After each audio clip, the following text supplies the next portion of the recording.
So, hello everyone. Welcome back to the Java Champions Conference. And that's actually our last session tonight, but also for the week.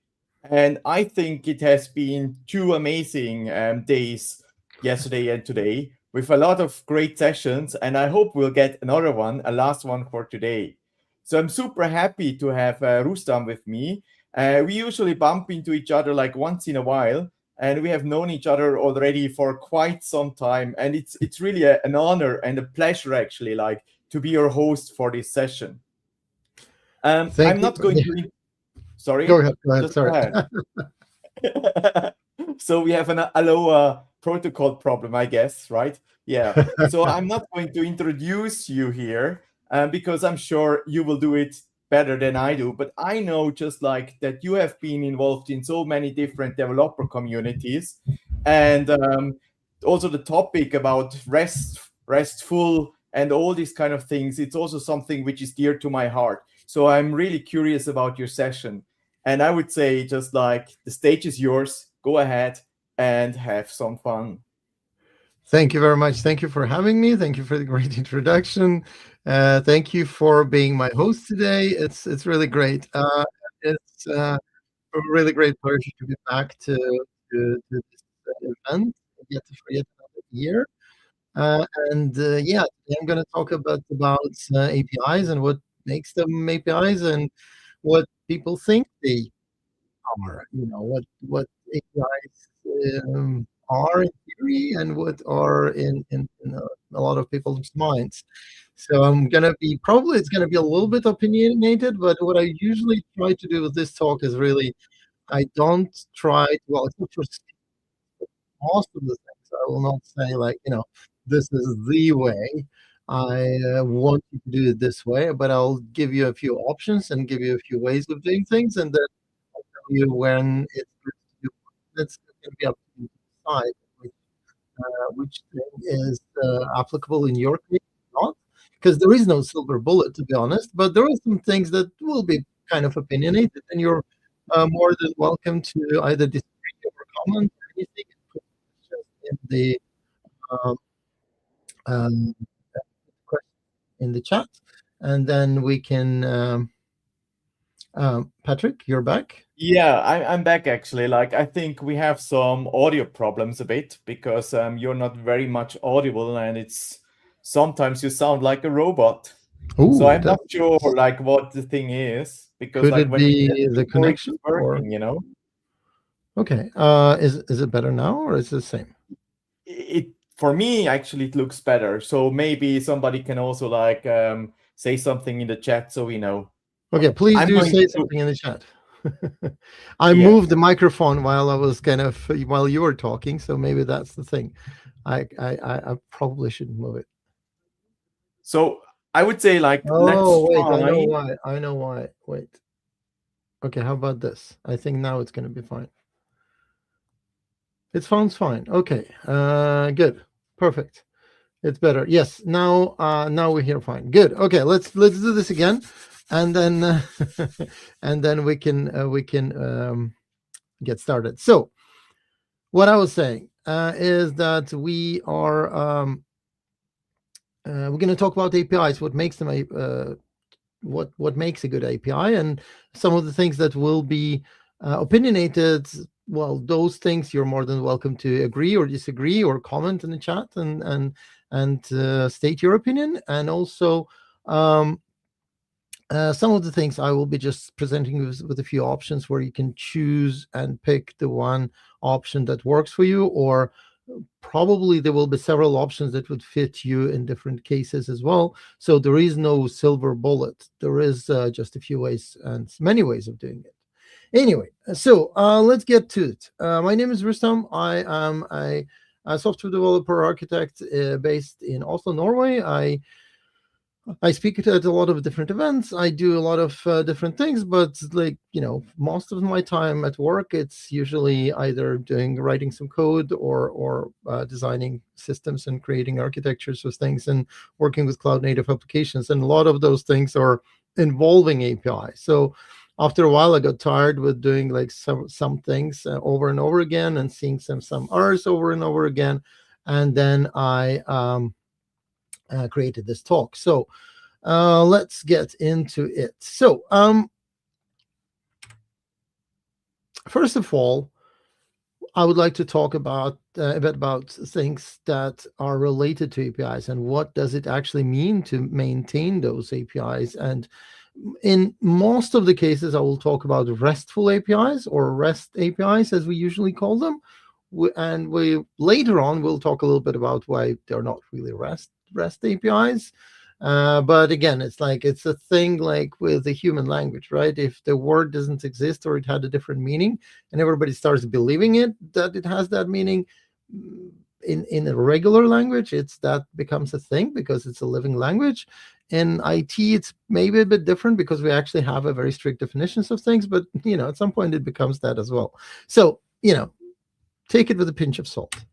So first of all is I would like to start this first chapter of this talk, first part of this talk, with a little look back into history. And when I started as a developer, it was around, I don't know, 15, 18, 20 years ago.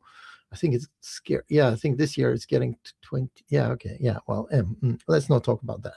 But this was a me as a junior developer starting with those APIs, and those APIs would had something to do with those emojis that you see on the screen.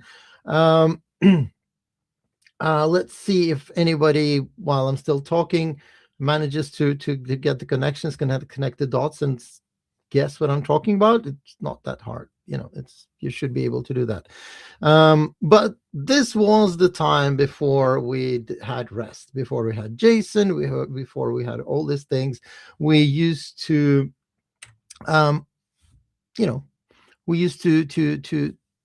this is a photo I really like. It's from a hotel. Yeah, exactly. Somebody wrote like, "Oh, soap." Yes, you're right.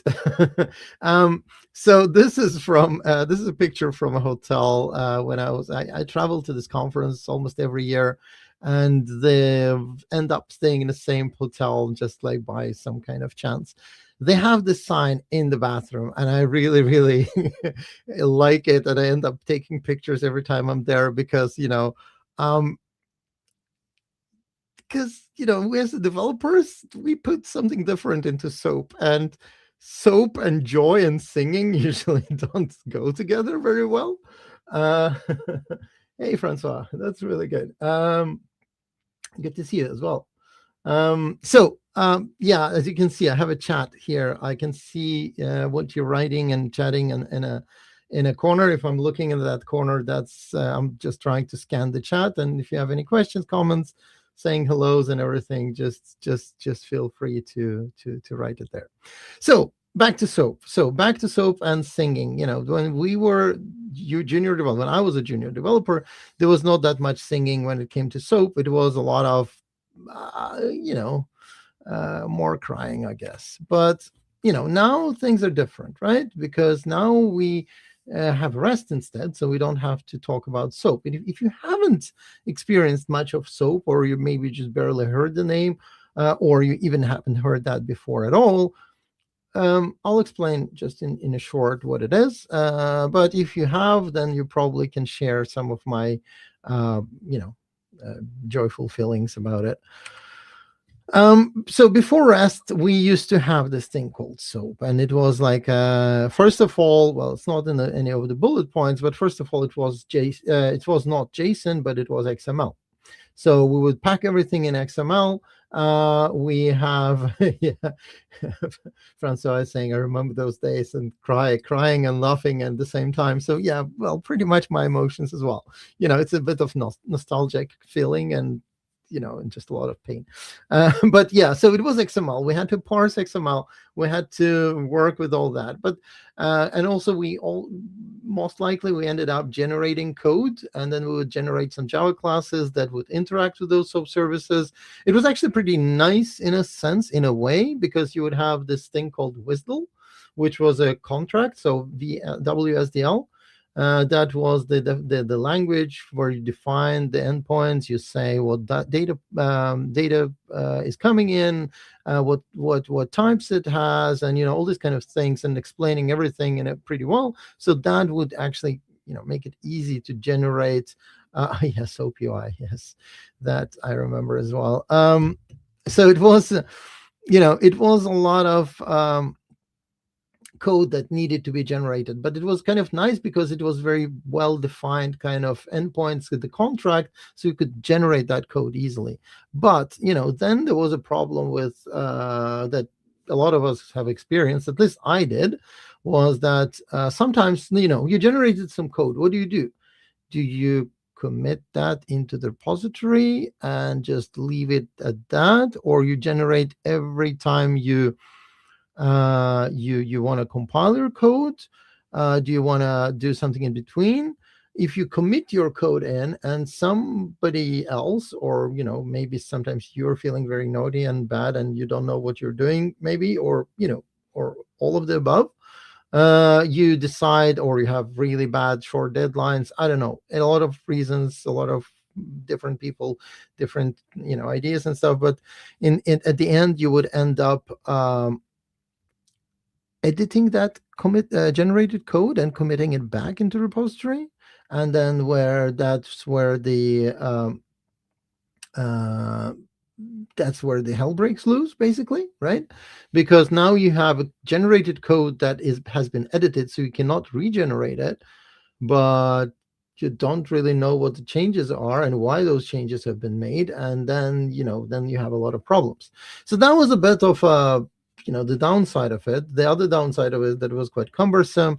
We spent a lot of time doing this stuff. It was not easy to parse XML for us human beings, and yeah, when someone forgets to regenerate it and check it in, you'll have a bad time. That's very true. Generating proxies between different languages was not that easy. Yeah, that's true too. So there was a lot of, I see that there's a lot of pain in chat as well. That's good. I mean, in a sense, for this purpose, it's good to see. I mean, otherwise it's not that fun to see people suffering, but and but the good thing is that everything was kind of in envelopes and everything. So you had a SOAP body, and on top of that you would have like a big SOAP envelope, which would have a SOAP header, and all those things was kind of very structured. That was nice, right? So now after SOAP, things are a bit different, right? Now most of the times when we talk about APIs, we talk. Thanks, Rustam, for this therapy session. You're welcome. We can do another one. How does SOAP makes you feel? But okay, let's move on to the new brave world of REST and SOAP. Like SOAP is gone. Like no bad stuff happening anymore. Now you can relax. Now it's REST and everything is beautiful, right? Well, most of the times, right? Because now you can generate REST clients. Technically, stuff is happening, stuff is being generated and all that in the background. But in most of the cases, especially if you're using things like Jakarta EE or something similar, you don't really, or maybe even other frameworks, I don't know, Spring or anything else, you just very often end up just doing annotations, and you just say, hey, I want this REST client, and register is this is my base URL, this is the path that we'll be talking about here, this is the endpoints that you'll be talking, and then you just define some stuff here and there, and you're good. And you don't have to think about all those code being generated and regenerated. It just happens for you in the background, which is really nice. And now we also have like JSON-B and JSON-P and all this kind of things for flexible serialization. We have things like we can also combine it with a lot of things like fault tolerance, like things like fallbacks and stuff, where you can see an example here on the right side, where you define the REST client, you define the path, you defined an endpoint saying /message. This will produce a JSON If that method fails, there is another fallback method that is below, that is another method. And if that to call that method, you need to talk the endpoint you will be talking to in the in the server side. This is your client, right? This is your REST client. In the server side of that endpoint, you'll be talking to an endpoint called message backup, for example, right? And that's really nice, because then now you can do a lot of things by just doing annotations and stuff, right? So this is a bit of like a general stuff. Hello there. That's good to see you as well. Okay. Let's talk about basics. So basics, by basics, what do I mean by basics? Well, there are things like, for example, status codes, and I really want to talk about this and get it out of the way, because this is becoming a little bit of a new problem nowadays. I mean, not becoming, it has been for a while, but we as a developer should do something about it. So we should do something better. And let's see what we can do there here. So first of all, we use HTTP codes, right? We return HTTP codes if there is something okay, and that's HTTP 200. But then we end up doing things like that, HTTP 200. Well, there was an error. Okay, that's really bad. That's like something we shouldn't do. Sometimes we do something different, which was kind of, this is actually, so yeah, I hate when that happens. That is correct. And you can, the next one, this is for all of you folks on the chat and that will be watching this video later. I'm gonna put line by line what's gonna happen in this error code, just because I want to kind of add a little bit of a drama to this whole thing. So we have HTTP 200 saying this was an error. That was a bad idea. We kind of, I think most of us in most of the cases kind of agree to that. So now we have HTTP 500, which is a server error, right? And then we're gonna do, yes, the suspense. Yeah, see, speaking of suspense, I added like one line just for parentheses. But okay, status 500, that's good. Message, okay, this is interesting. Ready? Received status 404 from some kind of class, blah, blah, blah, at whatever. So this is actually a really, really, really bad way of doing things, because now we're getting very confusing and it's very difficult for everyone to do anything. And this is an actual error, because all I had to do was just to anonymize the class name and the pointers and all this kind of stuff. But this is exactly the thing that I had to work with just not so long time ago. And I was not able to understand, why would I get HTTP 500, because there was no errors. My logs were not saying anything. Nothing was happening. And then I realized that something else that I was relying on would just return not found. And then the server kind of crashes and gives me this error. So this is even worse, right? Yeah, I thought 200 with an error was bad, but man, that takes a cake. Yeah, I mean, it's not that bad when you see it, right? But like, good luck debugging this stuff, right? And then there is this. So this was it's a screenshot of a screenshot and all that. So, the quality is really bad. But this is a friend of mine that sent me this, because he was working on another totally different API, totally different thing. And then he sent me this, and that is official documentation for another project saying, you know what, this is not a bug, it's actually a feature. We're gonna, all responses, we're gonna return HTTP 200 for everything, like including errors, everything. We're just gonna be happy-go-lucky. And if there isn't data in there, you're good. If there is an error in there, well, too bad for you. And successful queries will look like this, and the other ones will be looking different and stuff. And can we please stop doing that? So, okay, enough with the rant. Let's talk a bit about the patterns and stuff like that. So we're talking about JSON and how the basics works. And the basics is you start with annotations. We saw that already. You start with the path, you define a verb, get, put, all those things. We'll see that in a second. And then you also provide some kind of content negotiation where you can do, produces, consumes, what's going to come. Is it text? Is it JSON? Is it something else? XML? Whatever. You can also provide bin validation integration for request validations. You can also, again, you can do some serialization of those objects, and it's kind of really nice. This is how you can do things with Jakarta EE. You can expect something similar with Spring. You can expect something similar with any other framework that you're using. But this is kind of the basics that we're dealing with JSON now, and REST. So this is the verbs that I was talking about, right? Put, post, put, post, get, patch, and delete. And a lot of us are using get and post.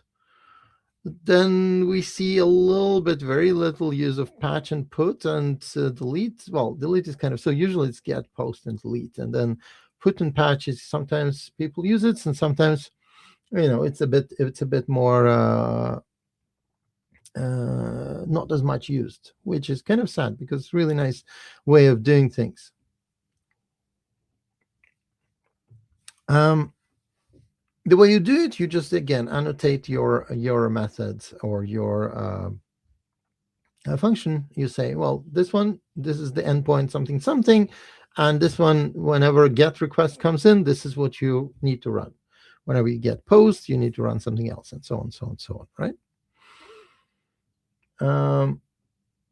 Oh, there's a lot of discussions of status 207. That's nice. That's fun. Okay. That's cool. Another thing, so this is the REST basics, but when we're talking about basics, we need to talk about this hypermedia thing, because it's kind of should have been basics, but we kind of forgot about it, or we kind of ignored it and just stuck on to just the regular serialized classes over JSON, and that's it.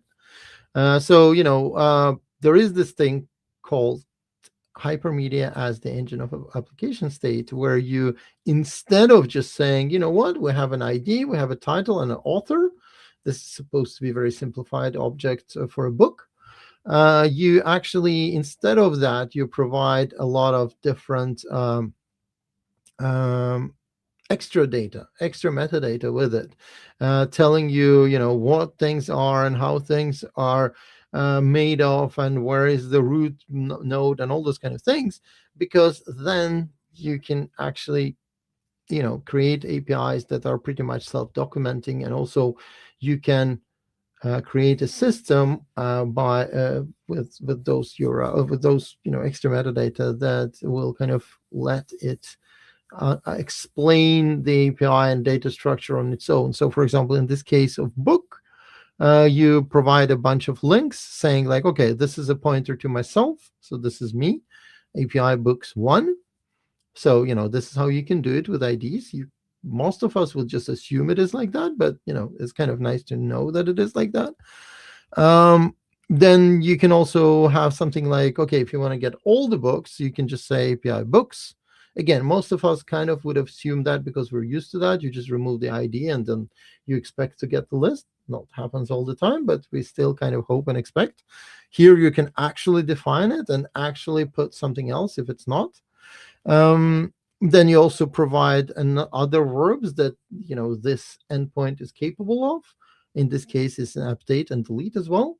And this is really nice, right? Because this is doing a lot of explanation and a little bit of extra to your endpoints. A lot of us are not doing it, but maybe we should start doing some of that. Maybe we should not don't need to follow it like 100%, but at least start doing some of that stuff. Now, let's talk about API versioning. This is another thing that is kind of a bit annoying, or not really annoying, but it's kind of it's a bit difficult to decide what to do. So here, this is the time. This is the time I actually give you. With the error codes and all that, I pretty much told you not to do things, right? Because I told you that this is a very bad idea, or I kind of made fun of things. So I kind of gave you an idea or impression that returning 200 when there is an error is probably a very bad idea. In this case, with API versioning, I'm not going to say which one is what, because it's not going to be correct, because it will depend on the use case and everything, but I'll give you some options. Yeah. People read more with LLMs than they that just assume too much also. Yeah, that's correct. That's very much correct. There's a lot of fun discussion going on in the chat. I'm getting very distracted trying to read that. Let's talk about API versioning. So versioning, what you can do. Well, there are a few ways of doing that. There are ways of doing it in a path. So you just do like V1, V2, V something, that's how we usually see it in docs and everything, because you create an API, right? And then you have to make changes. How do you do that? Do you just make change and break everything for people because it might be a breaking change? Or you version things? Well, if you version things, how do you do that? Because you can do things like path versioning, where you can put like API slash v1 slash something something, right? Or you can do also it in request headers, in media types, and maybe if you're feeling a bit crazy and very, very maybe not so, I don't know which word to use, but you can also put it in request parameters. But that one I will probably say that's not really advisable. But all the other three ones can have actually valid use cases. Let's dive into those one by one and then see how it looks.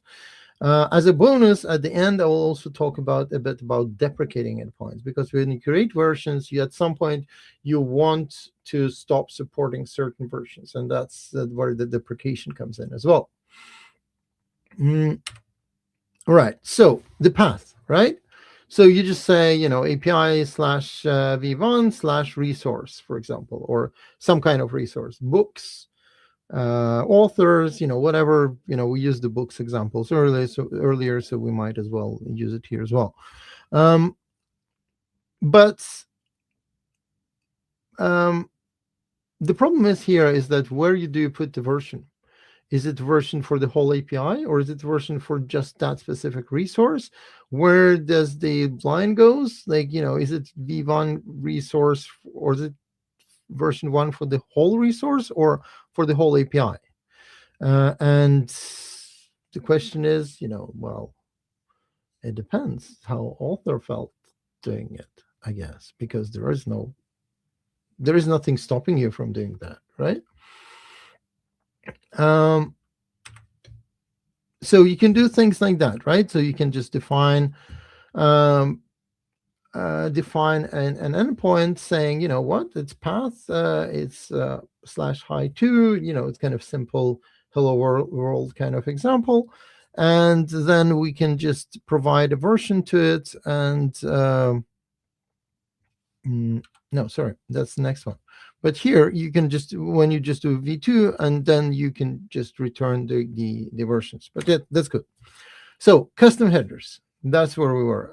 We were here, and this part is where we, instead of putting it into URLs, you can actually put it into the header, and it's good in a sense that it's a bit less noisy, but it's also a little bit more, how should I say it, kind of obscure, right? It's a bit more hidden. It's a bit more, you need to know it's there kind of thing, right? So if I go to this path and in my header I send a version number, I can actually receive it in the code and handle accordingly. So act accordingly. So for example, in this case, you can see the code example on top, and then you'll see a curl and HTTP file kind of formats in the corner for all the examples I'll be providing.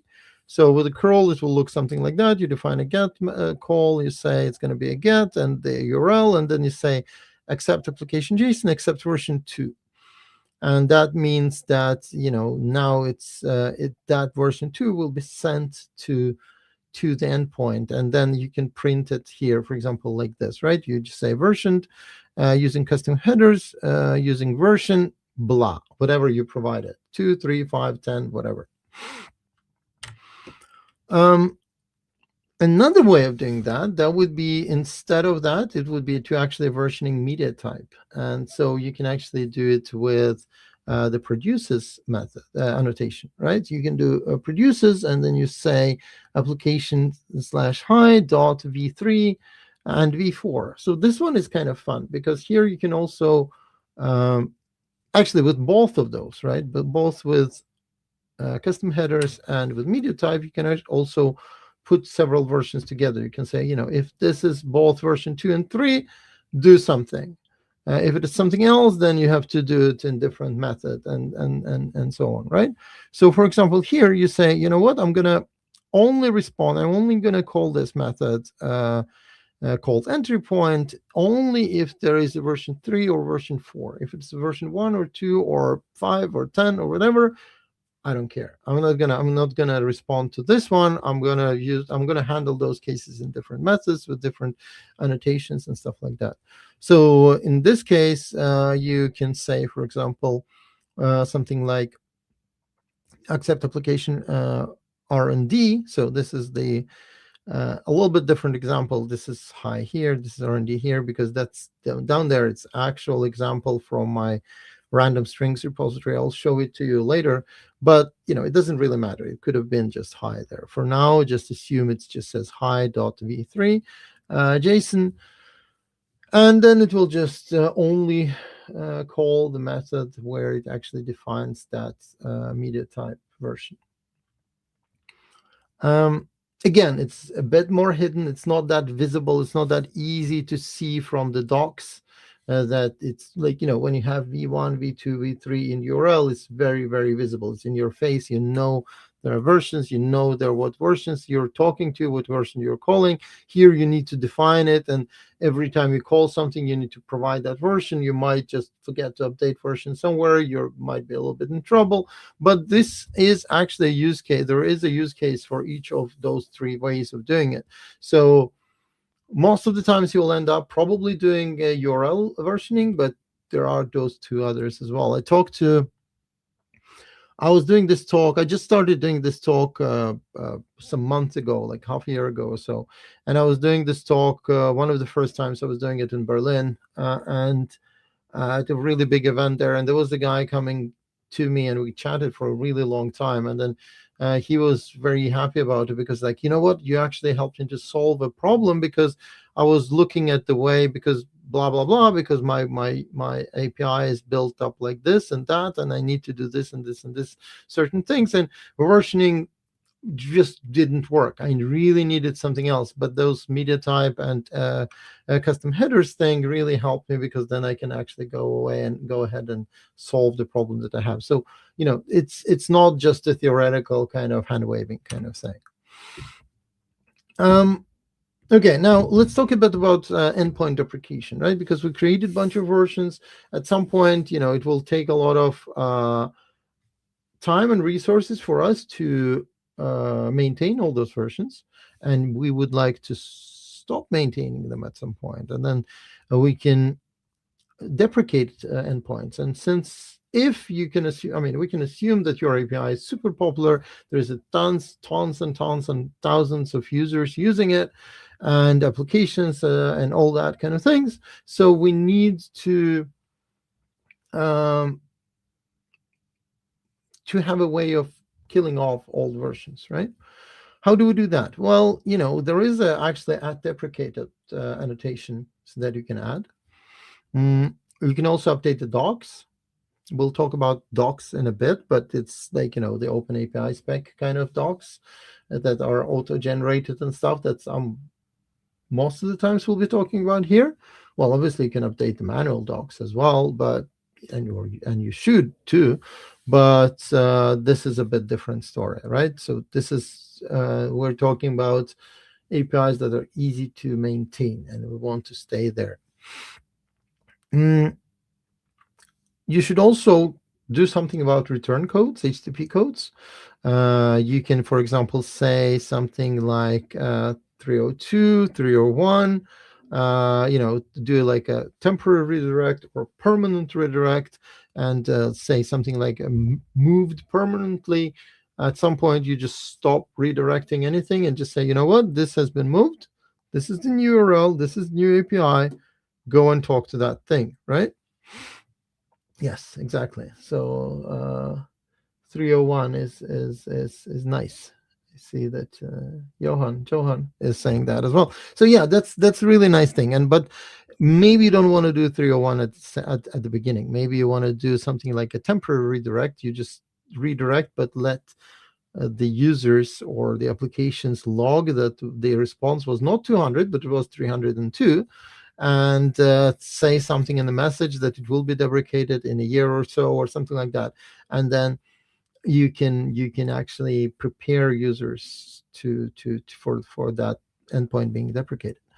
Another thing that you should probably do that's very, very nice and good way of handling it is, for your own sanity and sake of your own application, you should log and count calls to your own for your own reference, right? You should actually know, okay, is this being used? Is it being called by anyone at all? How often does that happen? That's all this kind of metrics thing that a lot of frameworks like Jakarta EE and all the other ones like MicroProfile on top of Jakarta EE and stuff like that can provide.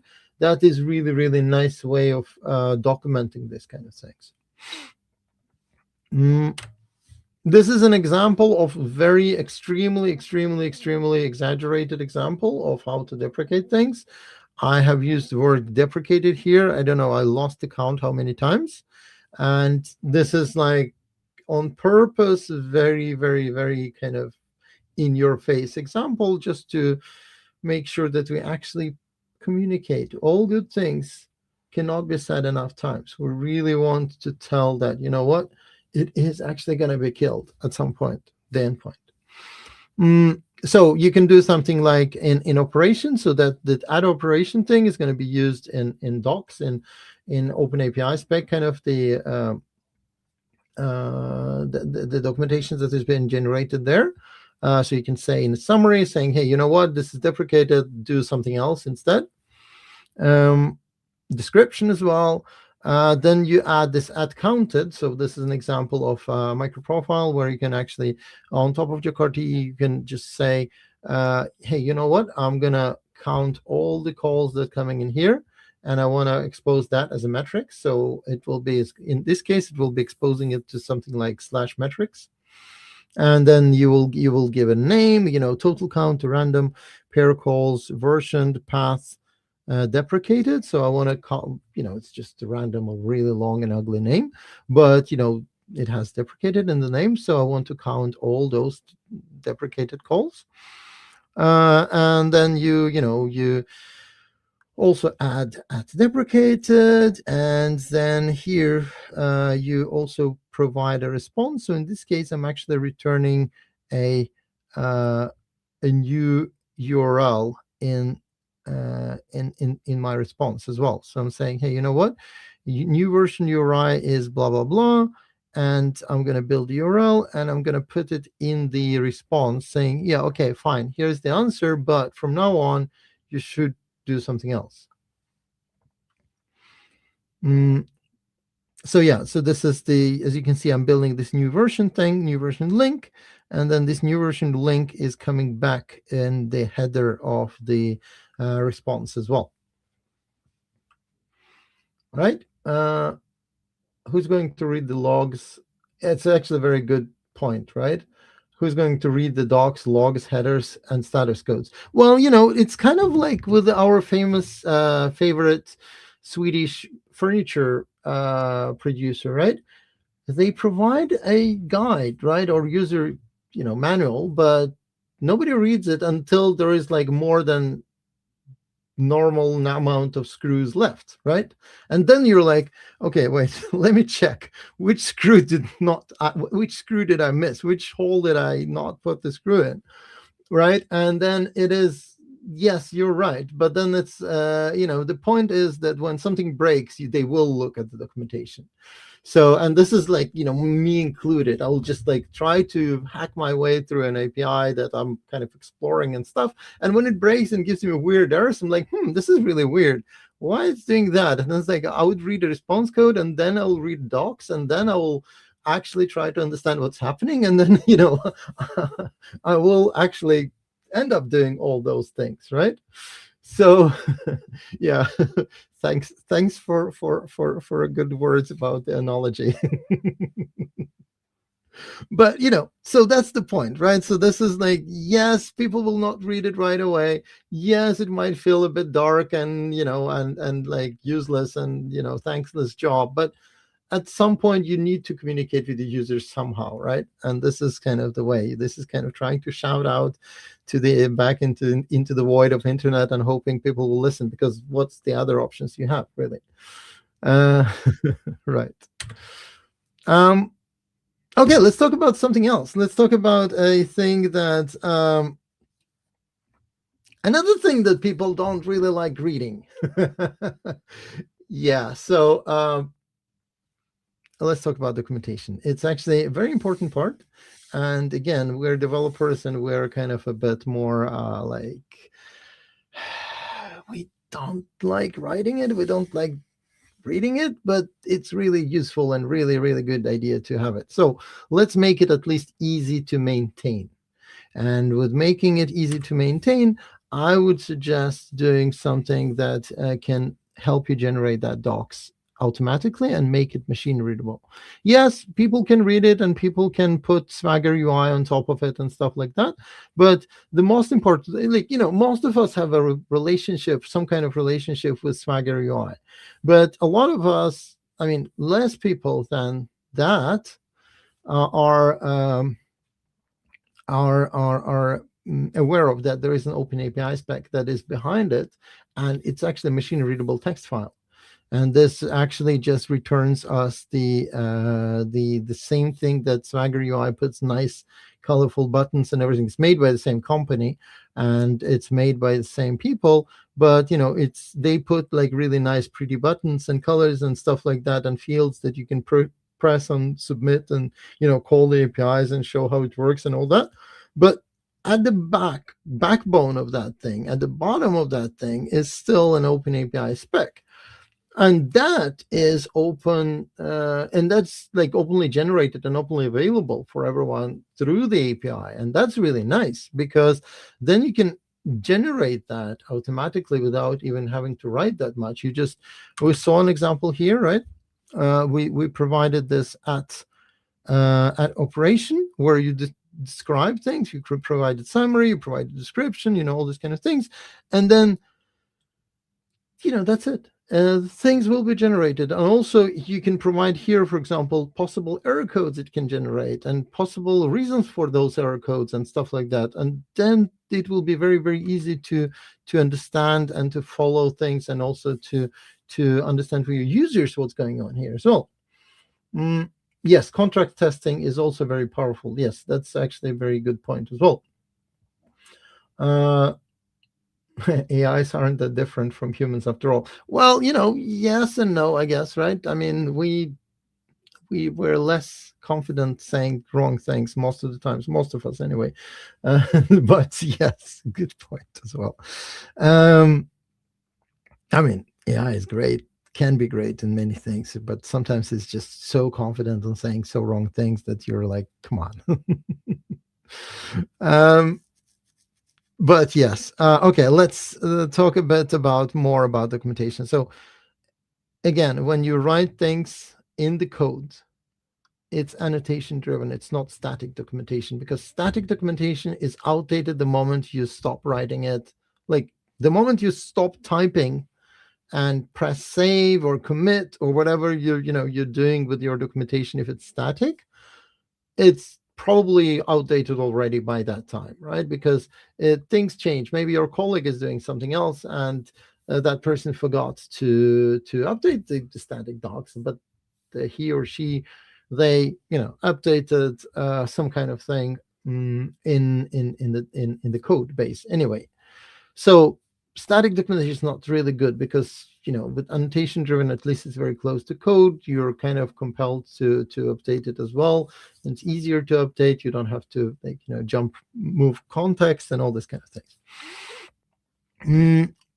So then you have this thing also, annotation driven versus static documentation. We talked about that, but then there is also like code first versus design first approach, because your design might be one way, but you ended up coding it a bit different, and then maybe you want to stick to the documentation of your actual code.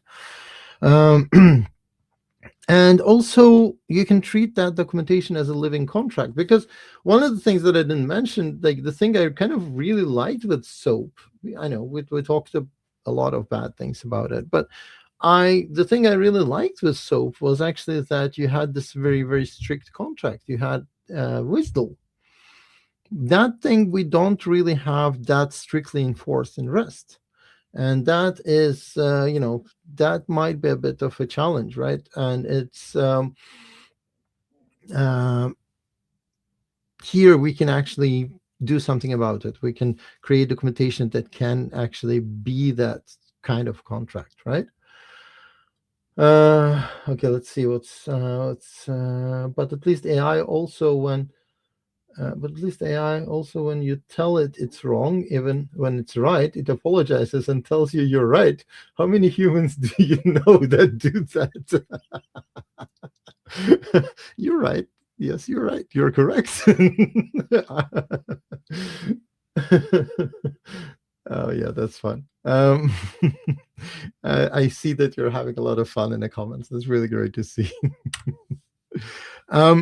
So this is an example of documentation, and this is quite exaggerated way of doing it, but it's actually really cool, because now you've seen some of those things already, right? But here we can actually also define things like API response. So this is a copy paste from, or screenshot really, from a direct documentation. So it's from the MicroProfile Open API spec, and it's you see the URL at the, which way that is, I guess that way, at the corner there. But here you can also do things like API response. You can also do API response for success, but you can also do API response for error codes. And you say, well, you know what? If it's 400, then the user is not found. If it's something else, then it's something something totally different. And if you're getting this kind of error and there is no more body in it, maybe something else went wrong. You can actually do a lot of kind of explaining there as well. And that will be visible for user, because then you can generate output like this that you can see in the bottom there, where you can say, well, this is a get method. It has a summary. It has operation ID, blah, blah, blah. It has this and this and this parameters. It provides different responses. So for the default response, so kind of happy day scenario, it will do this response. And if it's not a default response, it can give you, for example, 400, and that means that user is not found. Surprise, surprise. But you can also do a bit more complicated kind of responses as well. Also, thanks for reading the comments during the session. Make it much more fun and interactive, even though it's a virtual session. Yeah, I'm trying to, because it's my pleasure. Well, thanks for keeping this chat going and bubbling. But not, right now I'm talking to the void of the camera lens, so it's actually much better to chat with you guys in live, in a sense. But I really look forward to see you all, everyone in this chat, in the real life sometime soon, hopefully. But yeah, so documentation can actually be quite fun. You can also generate a lot of things, and you can also do a lot of stuff there as well. Right. Let's talk a bit more about security. I want to talk a bit about security as well, because this is a kind of an important part of this whole thing. With REST, you can do a lot of things, and there is some security best practices and all these kind of things. So there is a thing that JOT, so MicroProfile has one. So the way it works, if you haven't heard of MicroProfile before, is that there is a Jakarta EE, which is Jakarta EE is basically like good old Java EE, J2EE, and all those different names that kind of been evolving through time and changing names, but it's pretty much the same idea. It's just been evolving through years, and now it's called Jakarta EE. Now it's the Jakarta EE 11 is out, and all these kind of things. But on top of that, there is also a thing called MicroProfile that can also add a little bit more extra features and nice kind of things. So one of them is this security thing as well. So there are authentication options in Jakarta EE. There is also a JWT integration, so JWT integration with MicroProfile JWT. You can also do things like role-based access control, so RBAC. And then you can also annotate your code. So again, you don't have to do much. You don't have to invent the wheel and write a lot of code. You can just do like roles allowed. You can define who's going to be like deny all, permit all, and blah, blah, blah. Or you can say deny all except blah, blah, blah, all these kind of things, right? You can declare roles. And also you can use, there is this thing will be provided to you, this thing called security context, where you can actually use that in the code. So inside the methods, you can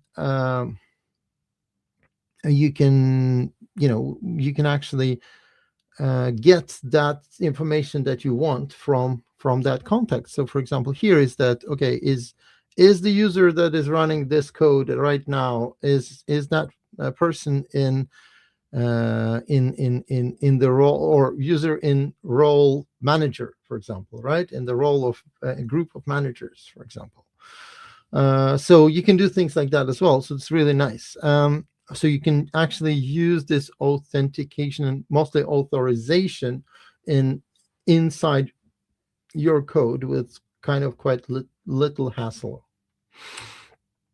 And another thing is that when we talk about security best practices, well, when we talk a lot about SQL injections and things like that, but we really need to validate and sanitize input also from our for our REST endpoints as well. And also, actually, the thing that is not here, I'm pretty sure it's not here. No, it's not.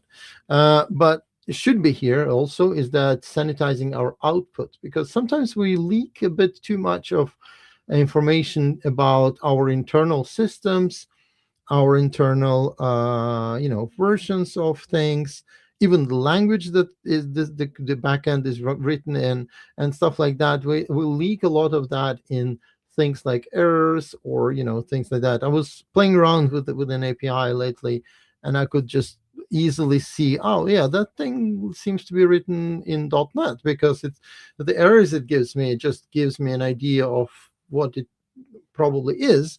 And then things that gives me back in headers, or things that gives me back in the stack traces. Sometimes it actually gives me stack traces, and shouldn't do that as well, because I'm an external user. I shouldn't be probably knowing too much about that endpoint, because it kind of exposes different security issues with that as well, right? So give enough information, but just enough information. Don't give people whole stack traces, because that might be a security risk as well. That's kind of the good old known thing for all the other things, but I still see a lot of that happening with REST. We don't do that much now anymore in websites. Like, if a website crashes, it just gives you, something bad happened, here's an ID, send us and complain if you really mean that something went really badly wrong or something like that. But with endpoints, it happens a bit less. Sometimes you'll see it's still leaking a lot of that kind of stuff. So validation and sanitation of mostly of input, but also of output as well. And there is also this thing of CORS, right? So there's this thing of cross-origin resource sharing, configuration, all these things. So all those things are really good security practices when it's working with APIs and when you build your own API, really, or you're trying to break somebody else. But this is a totally different story. Last thing at the end, I want to talk a little bit more of advanced patterns, and I really on purpose put the advanced. Yes, of course. Yes, I did that on purpose. I thank you for noticing.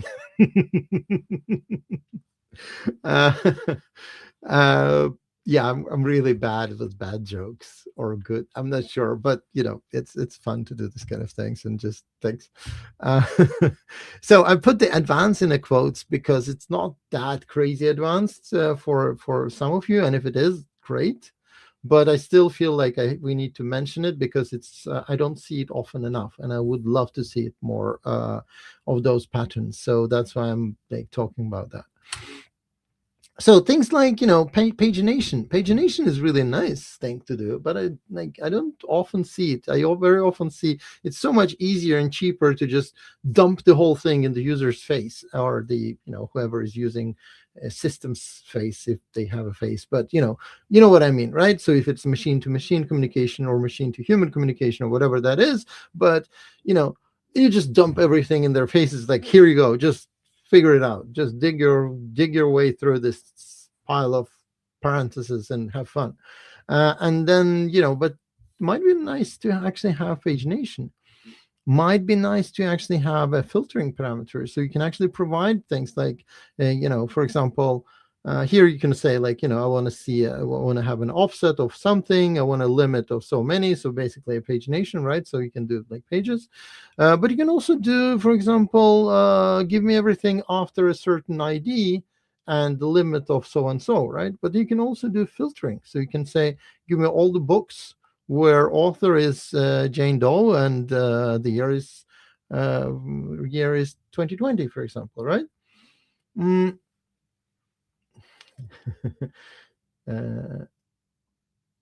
Piotr. Okay, now I just blame Piotr for sending me here. He's also the big fan of this puns. I know. We're really bad when we get together and get started with those puns. So, but yeah, thanks for joining, and thanks for Piotr for doing that. If you're watching it, or if you're going to watch it later, good job. Bring more people into our big bad pun circle or something. Anyway, so filtering is another thing, right? And sorting also is a nice thing. And sorting is actually quite a cool thing. And that one I haven't actually seen out there in a while that much yet. Especially that one is where you can actually say, you know what, I want books. I want to sort them by title. And I want to have and by title and publish date. And then you can also just do the ascending or descending with the plus and minus and stuff like that. So it's kind of fun, right? You can actually do a lot of fun things there. So, I'm just giving you ideas. I'm just giving you some inspiration, and hopefully I'll see more of those things out there in a while.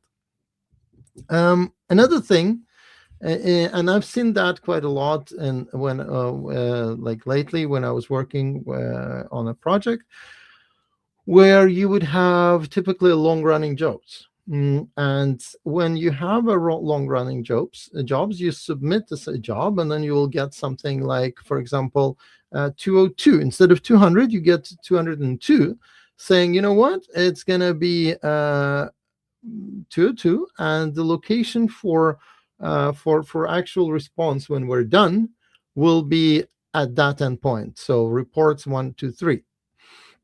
And then let's see. And then so 202 means accepted, right? It doesn't mean it went well. It just said, you know what? Thank you.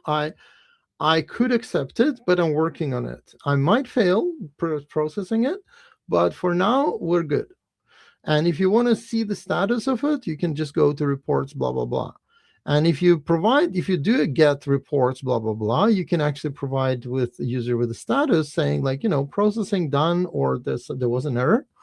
And then when you actually want to retrieve the result, you can actually redirect users to reports 1, 2, 3/result, for example. Please be more like Rustam. We need more Rustams in the world. Well, I don't know if the world can handle so many. But thank you for that. That's really nice. Is that the HTTP version of It's Complicated? Yes, it is. It's kind of, it's not really, it's complicated, but like I'm thinking about it. Let me think about it, kind of thing, right?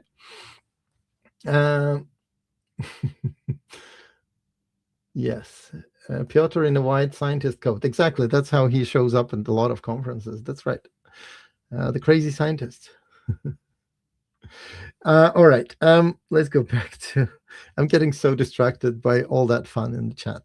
All right, let's. We're almost running out of time. I'm almost done as well. So another advanced pattern that I would like to see more is bulk updates. So instead of creating a little batch script that will curl and put one by one lines, you can actually do a bulk endpoint where you can actually provide a list of things and just upload them in bulks. That's really, really nice. That's fine. It's the last session. Go as long as you want. That's a really different. That's really no, Francois. This is very dangerous thing to say, because then I'll be talking for hours. You don't want to do that. But thanks. All right. So this is the bulk thing. So bulk updates is really, really useful for updating a lot of things at the same time and providing users with a list of things, right?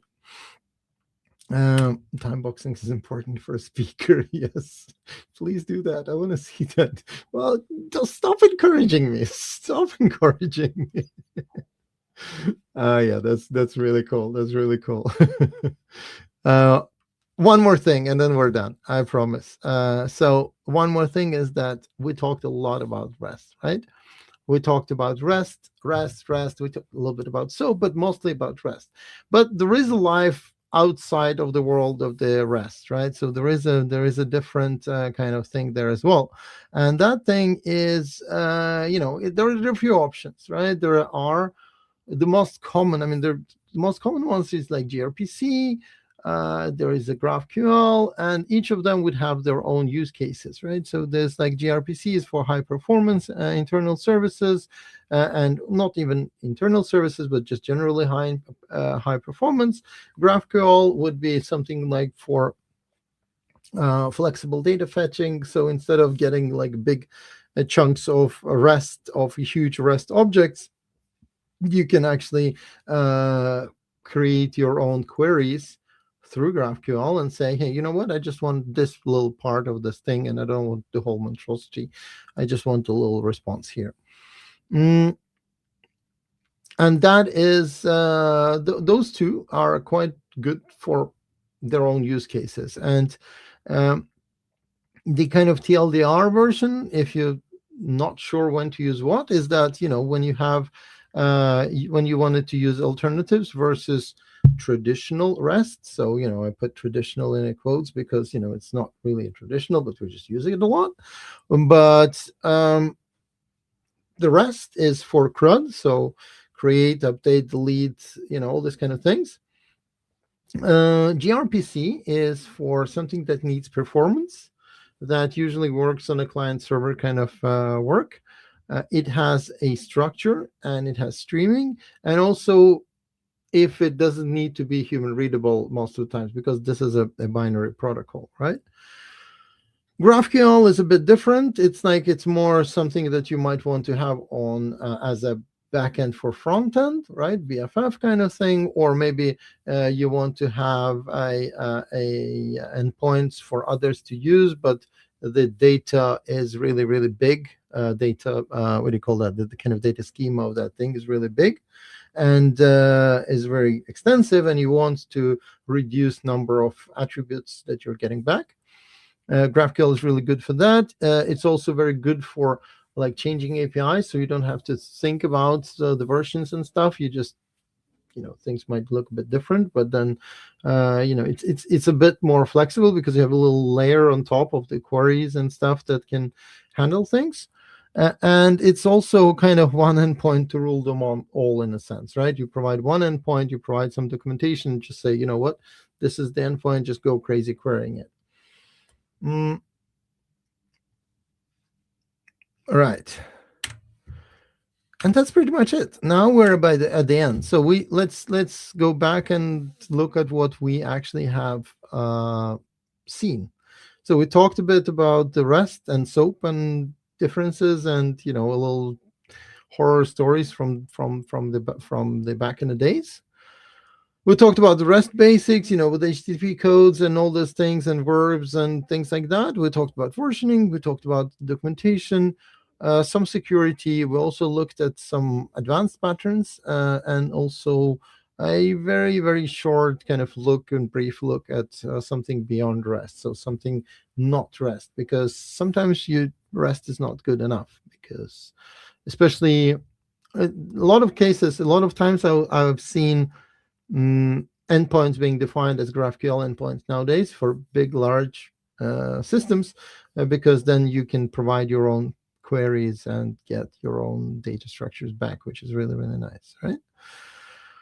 So this is pretty much it. So this is me, and this is my contact information. If you want to follow me or ping me or anything, instead of putting all the handles from all the social medias, I created a site called rustam.no. You can go there, find me you'll get a list of all the social media accounts that you can find me and you can follow me on, and then just pick the one that you like or several, and then just follow me there. And this is pretty much it from me. And if you have any questions, and if you have any comments or anything, if you've been commenting like heroes, all of you, but if you have more on you want to get off your chest and stuff like that, please feel free to write it to us. And thanks again to you, Patrick, for hosting. Thank you very much, Rustam, for this nice presentation. I've seen like many things in your presentation I knew already. I was kind of surprised by one thing, actually having in the media types versions, for example, because that's not super common, I would say. Like URLs, like maybe subdomains, maybe headers is very typical. But there it's like kind of feels special. So from your experience, I have a question. Yeah. You have shown some parts which look like hypermedia as well. And usually, like when you build a software for enterprise, do you see a reason why you should version APIs? So like when you basically like in charge of everything, right? So yes, the most obvious one is that you want to version the API simply because you need to introduce some kind of breaking changes, and you know that there are users using it on the older versions, and then you don't want, or usually you don't have time for making them change and switch, because that will take forever, right? So that's kind of the most common thing. But aren't also so many applications still like you have a front end, you have a back end, and that's basically it, and you don't have like much external consumers?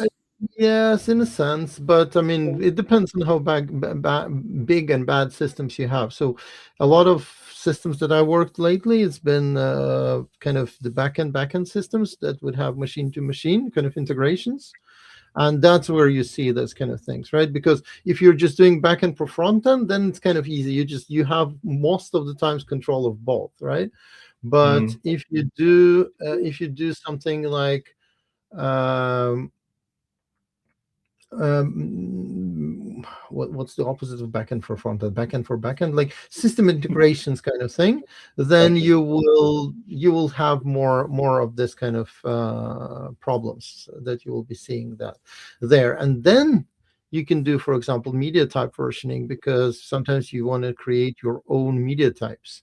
You want to define, this is our company's thing. This is how we we redefine or add or modify something that is common.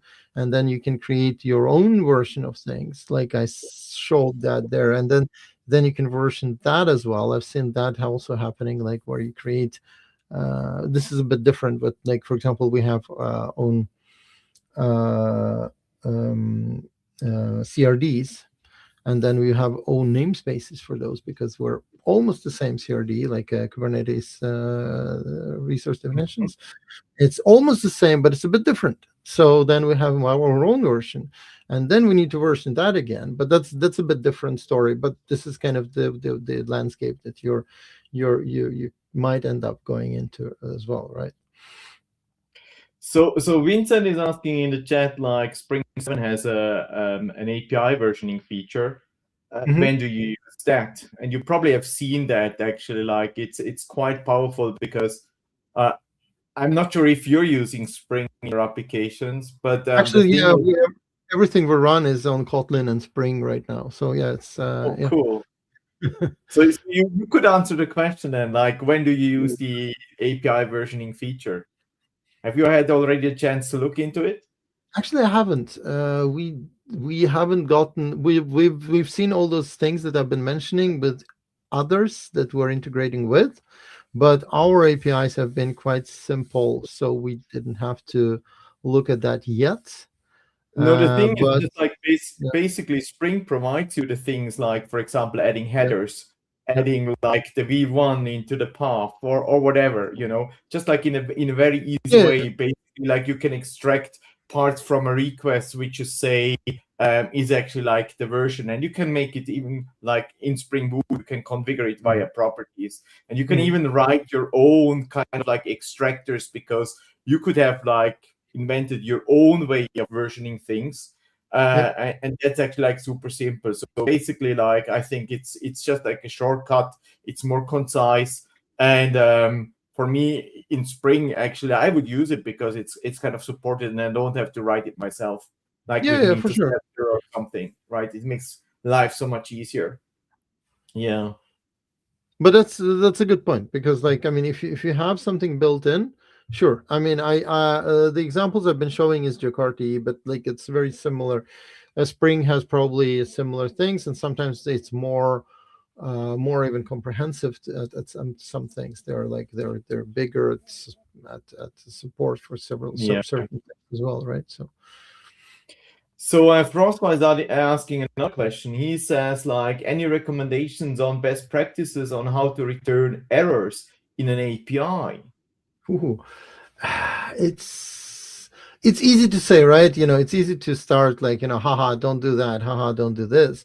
But it's like, when you really have to do it, you just have to be you have to my experience is that very often you have to decide how do you want to handle those things. Like, if it is an error actually an error, because, like, for example, if it is long running job or something like that, right, you just return 200 something, and then you actually provide the results. Or, for example, if you need to different I mean, it gets very difficult and philosophical at some point, because you start thinking, like, when to do what, because is it really a um validation error, or is it an error of the data that you've been sent in, that's processing of that data. And then you have to, very often you have to think and be careful what you return when, right?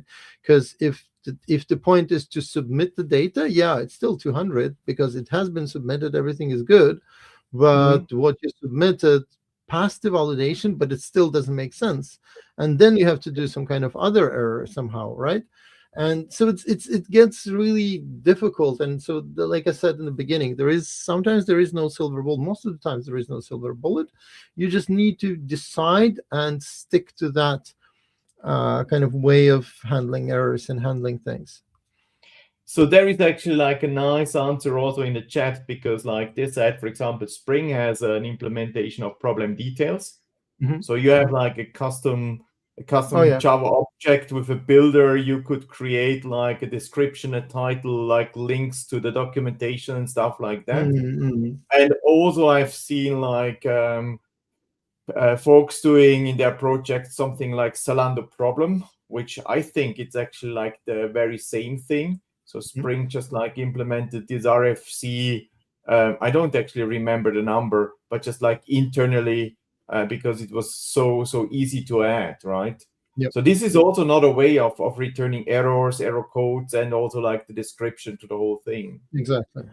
But that's really good. I mean, I just saw that answer from Marcus, and that's a very good way, because then you can provide extra information and provide as much information as you need to the user. But again, like when you provide that stuff, make sure you're not leaking too much things, because sometimes you might want to save some things for you, like versions, and sometimes as a developer you can recognize the errors. Oh, that's coming from Spring, or oh, that's coming from Micronaut, or that's coming from something else, and then you can try guessing things, right? I totally understand it for stack traces, but if you just return like a custom JSON with this information inside, so it's not the problem. No, of course, yeah. Of course. That's what I'm saying. So I think actually like we should like finish the session. We are already like quite overdue. Thanks a lot again, Rustam, and also like best wishes to the north.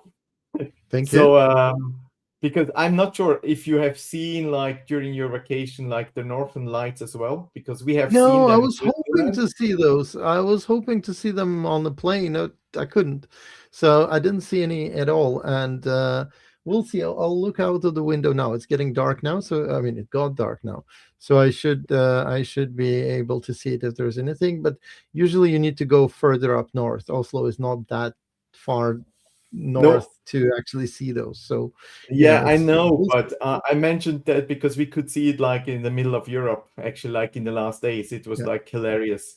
It was really nice and looking great. So it's very special for this time of the year, because usually like you would experience that like somewhere in Lapland or wherever, very north. Oh yes. Cool. So it was a pleasure meeting you again, and yeah, have a nice evening and also a nice weekend. And for everyone of you guys still like with us, the conference is going on Monday, so make sure you tune in. There will be plenty of other talks, of course. And if you don't make it or you miss like the session, there is still a possibility to watch them later on YouTube. So good night, everyone, and have a nice weekend. Good night. Thanks for joining, and thanks for hosting, Patrick.